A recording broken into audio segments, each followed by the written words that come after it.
So, welcome to video part 2 of my furry, otherkin, and autistic marketing series.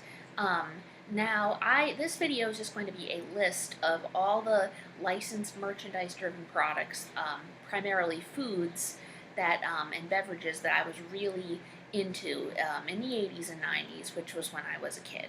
So, Cub, as I call.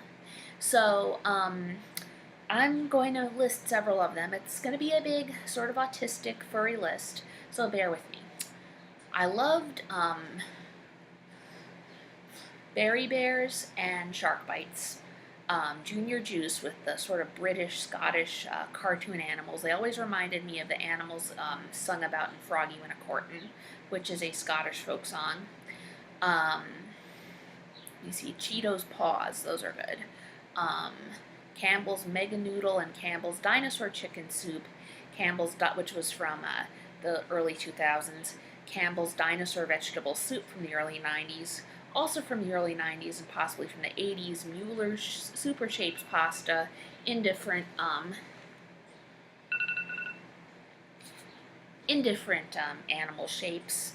What was it?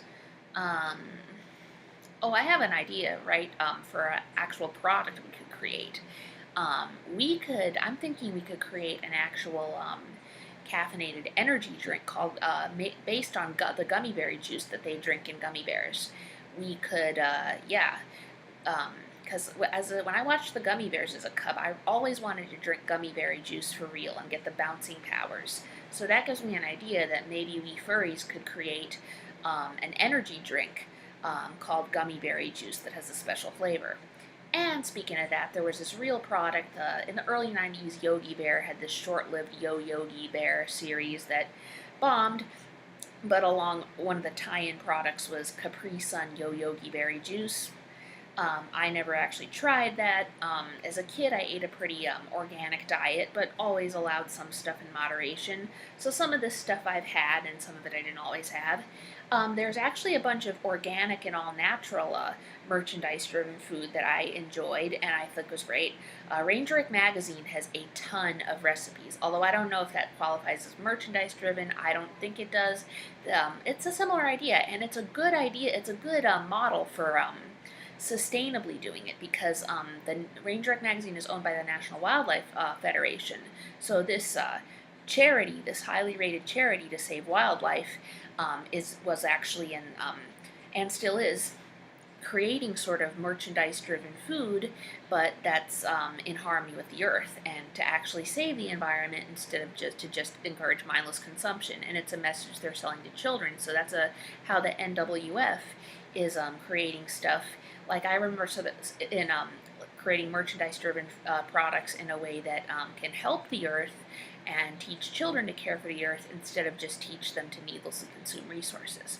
So some of those I remember would be, they had some edible flower recipes and wild plant recipes such as clover tea, rhubarb and dandelion petal pie, violet sandwiches, and they also had Ranger X raccoon tail cookies, Ranger X birthday cake, which didn't even appear when I was young. That was back like in the late 60s, early 70s, so I wasn't even born then. And then they had,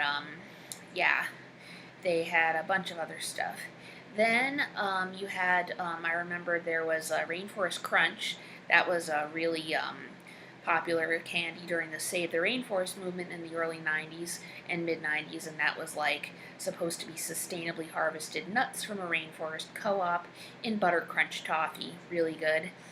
They discontinued that, and they used to have in the 80s, they had these mint chocolate candies called Enviro Mints, which were these little chocolate mint squares with endangered animal images on them. I also love the stuff, the Nestle chocolate bars during when the Lion King came out with Lion King images, and Nestle did a bunch of Disney character chocolate bars. Of course, Nestle is an abominable corporation that you can find tons of information of all the dirty stuff they've done, but the solution to that problem is to have fair trade, sustainable chocolate companies produce Disney characters on their chocolate bar. So, or to get Nestle to really improve its practices, which is what it has to do for the sake of saving the planet anyway. So, what else would be So yeah, um, there's a couple of ideas, and some of the oh yeah, I like the SpaghettiOs and Chef Boyardee pasta with different shapes, such as they had the from the short-lived Disney Schnookums and Meat cartoon. They had the animal shapes there. Of course, I love the old commercials from the '80s with Chef Boyardee dinosaurs and sharks and tic-tac-toes, and then they have one time during the mid '90s, SpaghettiOs was had Timon and Pumbaa tattoos along with the cans, or I don't know if you had ordered them, but since I love temporary body art, it would be a great advantage for our furry merchandise driven food to have like offers for temporary tattoos or temporary tattoos within the, packages of food. So, provided, of course, that they're sealed up and don't get the food contaminated on them, but of course, that's common sense for somebody doing marketing. Now, for those of us who want to create the food, we would use good quality, sustainable ingredients, cook them, hand cook them. I would prefer most stuff be relatively healthy, but you can have some junk food once in a while because moderation is everything. For especially for kids, but for anybody, you want to stay kind of not too processed.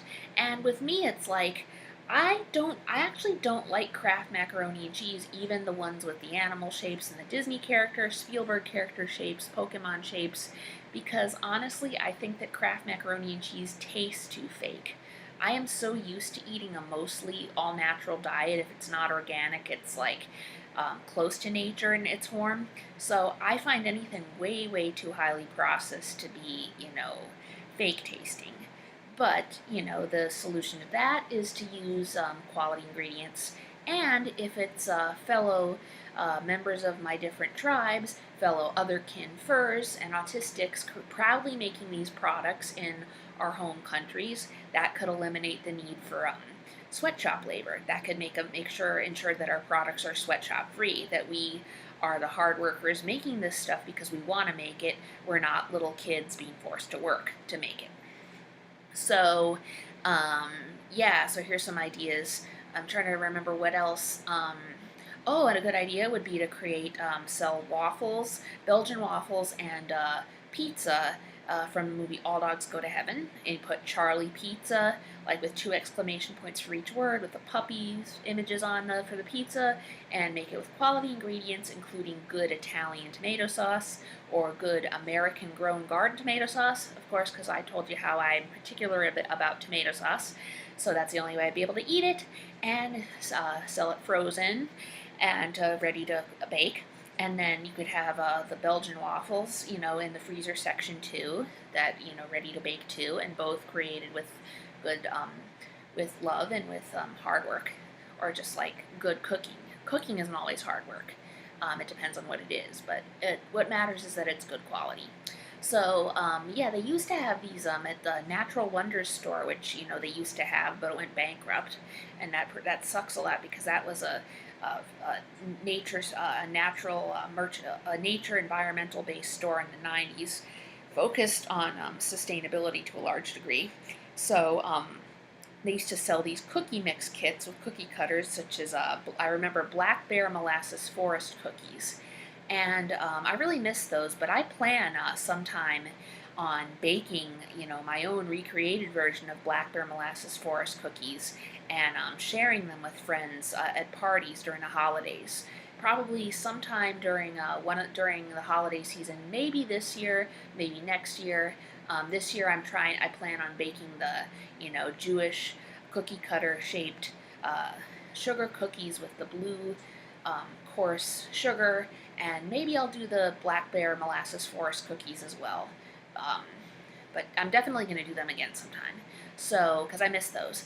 And so I think this is all for now, but here are just some of my ideas. Oh, and fellow furs, fellow otherkin, fellow autistics, you feel free in the comment section if you wish to share your ideas for, licensed furry otherkin merchandise, be it food, booze, clothes, toys, Those are the categories I can think of right now, but maybe you can think of some, if you have, I mean, if you have, I'm not telling you to think of any, but if you have any ideas, maybe you could you're free to put them in my comments. Feel free to, if you've got any ideas for this merchandising, sort of thing that, that I'm thinking would be great if we could do, and then feel free to post your ideas in the comment section.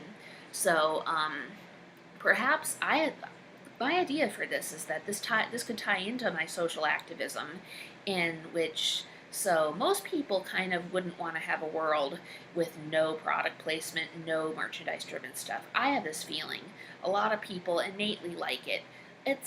We like variety. It's that autistic leftover part of the neurotypical brain that still craves variety in details and fixations, not just the formless power within. So by creating a sustainable, fair trade, made in our own countries by those of us who love to make this stuff, furry merchandise network, I'm thinking we could possibly, eliminate the need for this current abusive sweatshop produced, petroleum, fossil fuel based chain of merchandise driven products now. And that could help save the world and bless the world with more variety for our creativity and imagination in the food we eat, the beverages we drink, the clothes we wear, and the toys we play with.